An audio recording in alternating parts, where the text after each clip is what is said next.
আজকের রেসিপি শুক্তো। অনুষ্ঠান বাড়িতে যেভাবে শুক্তো বানানো হয় সেই শুক্তোর রেসিপিটি এখন আমি তোমাদের সঙ্গে শেয়ার করব। নমস্কার, আমি প্রিয়াঙ্কা আর তোমরা দেখছো প্রিয়াঙ্কার রান্নাঘর। অনুষ্ঠান বাড়ির শুক্তো কিন্তু খুবই টেস্টি হয়, আর আজ আমি এই শুক্তোটাকে টেস্টি বানানোর জন্য এখানে নিয়ে নিয়েছি বেশ কতগুলো সবজি, যার মধ্যে রয়েছে গাজর, রয়েছে সজনের ডাঁটা, রয়েছে রাঙা আলু, আলু, বেগুন, কাঁচকলা। এই সমস্ত সবজিগুলোকে আমি লম্বা করে কেটে নিয়েছি। আমি এখানে আরো দুটো সবজি নিয়েছি, যার মধ্যে আছে লম্বা করে কেটে নেওয়া বিনস, আর রয়েছে শুক্তোর প্রধান উপকরণ উচ্ছে। আর এখানে রয়েছে বেশ কতগুলো গোটা মশলা, যার মধ্যে রয়েছে কালো জিরে, মেথি, মৌরি, হলুদ সর্ষে বা রাই সর্ষে, চন্দনী বা রাঁধুনি, কালো সর্ষে, জিরে আর পোস্ত। এই সমস্ত গোটা মশলাগুলোকে আমি একটু ড্রাই রোস্ট করে নেব। তার জন্য কড়াইয়ের মধ্যে দিয়ে দিলাম গোটা মশলাগুলোকে। এবারে এগুলোকে একটু নাড়াচাড়া করে নেব। তারপর যখন খুব সুন্দর একটা গন্ধ বেরোবে তখন বুঝে নিতে হবে এগুলো ভাজা হয়ে গেছে, তখন এগুলোকে কড়াই থেকে নামিয়ে নিতে হবে। মশলাটা থেকে কিন্তু খুব সুন্দর একটা গন্ধ বেরোচ্ছে, সুতরাং এগুলো ভাজা হয়ে গেছে। আর দেখো এগুলো কতটা সুন্দর করে ভাজা হয়েছে। এগুলোকে এখন আমি নামিয়ে নেব। আর নামিয়ে আমি এগুলোকে কিছুক্ষণের জন্য ঠান্ডা করতে দিয়েছি। এগুলো ঠান্ডা হয়ে গেলে আমি মিক্সির জারে দিয়ে গুঁড়ো করে নেব। এখন এই মশলাগুলো ঠান্ডা হয়ে গেছে, এগুলোকে মিক্সির জারের মধ্যে ঢেলে নিলাম। মিক্সির ঢাকনা বন্ধ করে আমি এগুলোকে এবারে গুঁড়ো করে নেব। আর এদিকে দেখো গুঁড়ো করে নেওয়া হয়ে গেছে। মশলাটা থেকে কিন্তু দারুণ একটা গন্ধ বেরোচ্ছে। শুক্তোর জন্য একটা স্পেশাল মশলা তো রেডি হয়ে গেল, আরও একটা মশলা বানিয়ে নেব।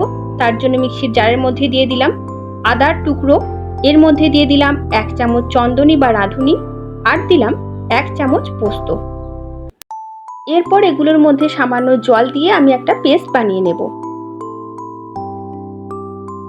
এবারে দেখো শুক্তোর জন্য আরও একটা স্পেশাল মশলা রেডি হয়ে গেছে। এই মশলাটা থেকেও কিন্তু দারুণ একটা গন্ধ বেরোচ্ছে। আর এখানে দেখো আমি একটা কড়াই বসিয়ে দিয়েছি। কড়াই গরম হওয়ার পর দিয়ে দিলাম সর্ষের তেল। তেলের মধ্যে দিয়ে দিলাম কতগুলো বড়ি। বড়িগুলোকে এবার আমি একটু লাল লাল করে ভেজে নেব। এবারে গ্যাসের ফ্লেমটাকে মিডিয়ামে রেখে বড়িগুলোকে আমি লাল লাল করে ভেজে নেব।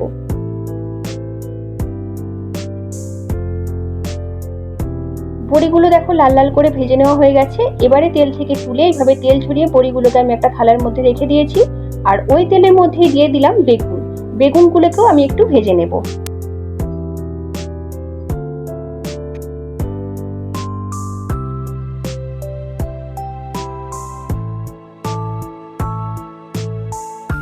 বেগুনগুলোকেও লাল লাল করে ভেজে নিয়েছি। এবারে তেল থেকে ঝরিয়ে বেগুনগুলোকেও আমি তুলে রাখবো। যেই থালার মধ্যে আমি বড়ি রেখেছি সেখানে এই বেগুনগুলোকেও রেখে দিলাম। আর ওই তেলের মধ্যেই দিয়ে দিলাম ভাজার জন্য উচ্ছেগুলোকেও আমি একটু লাল লাল করে ভেজে নেব।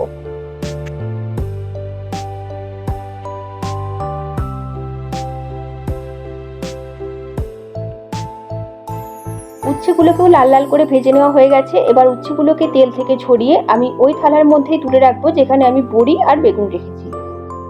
উচ্ছে, বেগুন, বড়ি তুলে রাখার পর ওই তেলের মধ্যেই প্রথমে আমি ফোড়ন দিয়ে নেব। তার জন্য প্রথমেই দিলাম দুটো তেজপাতা, আর দেবো 5 ফোড়ন, যার মধ্যে আছে কালো জিরে, মৌরি, মেথি, চন্দনী আর জিরে। ফোড়নটা দেওয়ার পর এই ফোড়নটাকে আমি একটু ভেজে নেব। আর লাল লাল করে যখন ভাজা হয়ে যাবে তখন দেখবে এটা থেকে খুব সুন্দর একটা গন্ধ বেরোচ্ছে। তখন এর মধ্যে দিয়ে দেব টুকরো করে কেটে নেওয়া আলু। আলুটাকে দিয়ে প্রথমে আমি একটু ভাজা ভাজা করে নেব। তারপর এর মধ্যে দিয়ে দেব রাঙা আলু। রাঙা আলু দেওয়ার পরেও রাঙা আলুগুলোকেও আমি একইভাবে ভাজা ভাজা করে নেব।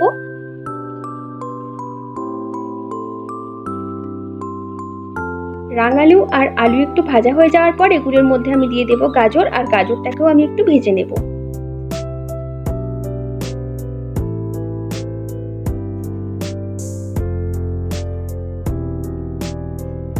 গাজর একটু ভাজা হয়ে যাওয়ার পর এখানে দিয়ে দিলাম বিনস, আর বিনসটাকেও আমি একইভাবে একটু ভেজে নেব। বিনস দিয়ে কিছুক্ষণ নাড়াচাড়া করার পর এখানে দিয়ে দিলাম কাঁচকলা। এবারে আমি এই সমস্ত উপকরণগুলোকে একটু ভালো করে ভেজে নেব। এগুলো একটু ভালো করে ভাজা হয়ে যাওয়ার পর এখানে আমি দিয়ে দেব 1.5 চামচ পরিমাণে নুন। এরপর দিয়ে দেব খুব সামান্য পরিমাণে হলুদ গুঁড়ো। নুন আর হলুদ দিয়ে সবজিগুলোকে ভালো করে ভেজে নেওয়ার পর এগুলোর মধ্যে দিয়ে দেব পেস্ট করে নেওয়া ওই মশলাটা, যার মধ্যে আছে পোস্ত, চন্দনী আর আদা। শুক্তোর এই বিশেষ মশলাটা দেওয়ার পরে সমস্ত সবজিগুলোকে মশলাটার সঙ্গে খুব ভালো করে আমি কষিয়ে নেব। সবজিগুলোকে একটু কষিয়ে নেওয়ার পর এখানে আমি দিয়ে দেব মশলার জারের জল। এই যে মশলার জার ধোয়ার জলটা দিলাম, এতে করে কিন্তু রান্নার টেস্ট দারুণ হয়। এবারে এগুলোকে কষানোর সময় এর মধ্যে আমি দিয়ে দেব সজনের ডাঁটা। ডাঁটাটা আমি আগে দিইনি, তাহলে ডাঁটাটা সিদ্ধ হতো না, সেই কারণে জল দেওয়ার পর আমি ডাঁটা দিলাম। এতে করে ডাঁটাগুলো কিন্তু খুব ভালো সিদ্ধ হবে। সবজিগুলোকে ভালো করে কষিয়ে নেওয়ার পর এখানে আমি দিয়ে দেব 1 গ্লাস দুধ। আমি এখানে গুঁড়ো দুধ গুলে তারপর ব্যবহার করেছি, তোমরা চাইলে কিন্তু যে কোনো লিকুইড দুধ ব্যবহার করতে পারো। দুধ দেওয়ার পর আমি এগুলোকে একটু নাড়াচাড়া করে নেব। দুধ দিয়ে একটু নাড়াচাড়া করার পর এখানে আমি দিয়ে দেব 1/2 গ্লাস জল। জল দেওয়ার পর আমি এগুলোকে আরও একবার ভালো করে নাড়াচাড়া করে নেব। তারপরে এগুলোকে আমি কিছুক্ষণের জন্য ফুটতে দেব। গ্রেভিটা দেখো এখন একটু ফুটতে শুরু করেছে, আর এটাকে আমি এখন ঢাকা দিয়ে রেখে দেব 10 মিনিট।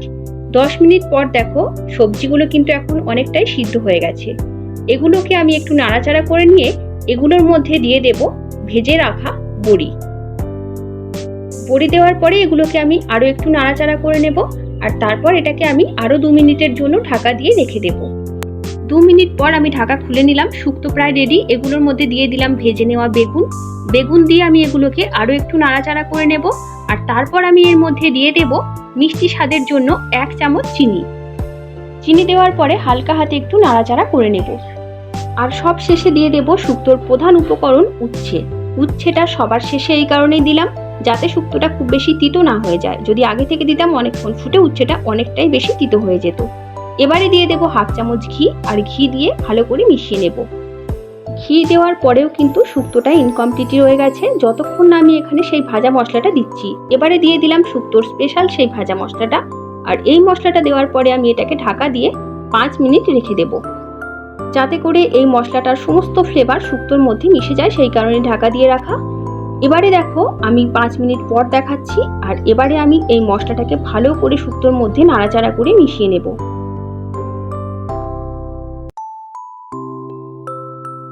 মশলাটাকে খুব ভালো করে মিশিয়ে নেওয়া হয়ে গেছে, আর এখন আমি এই শুক্তোটাকে একটা বাটির মধ্যে সার্ভ করে দিচ্ছি। শুক্তোটা থেকে কিন্তু দারুণ সুন্দর গন্ধ বেরোচ্ছে, আর শুক্তোটা দেখেও মনে হচ্ছে অনুষ্ঠান বাড়ির মতো, আর খেয়েও কিন্তু তোমরা বুঝতে পারবে যে একেবারেই অনুষ্ঠান বাড়ির মতো। আশা করি দেখেই বুঝতে পারছো যে শুক্তোটা দেখতে কতটা সুন্দর হয়েছে, আর এটা খেতেও যে কতটা সুন্দর হয়েছে সেটা তোমরা বাড়িতে না বানালে কখনোই বুঝবে না। তাই অবশ্যই একবার বাড়িতে বানানোর জন্য অনুরোধ রইল।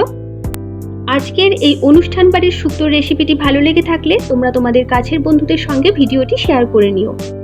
আমার সমস্ত সাবস্ক্রাইবার এবং ভিউয়ার্স বন্ধুদের জানাই অসংখ্য ধন্যবাদ। স্কিপ না করে শেষ পর্যন্ত সম্পূর্ণ ভিডিওটি দেখার জন্য আমার তরফ থেকে তোমাদের জন্য রইল অনেক অনেক ভালোবাসা। তোমরা সবাই ভালো থেকো, সুস্থ থেকো। ফিরে আসবো নতুন কোনো দিন নতুন কোনো ভিডিও সঙ্গে নিয়ে। আজকের মতো টাটা।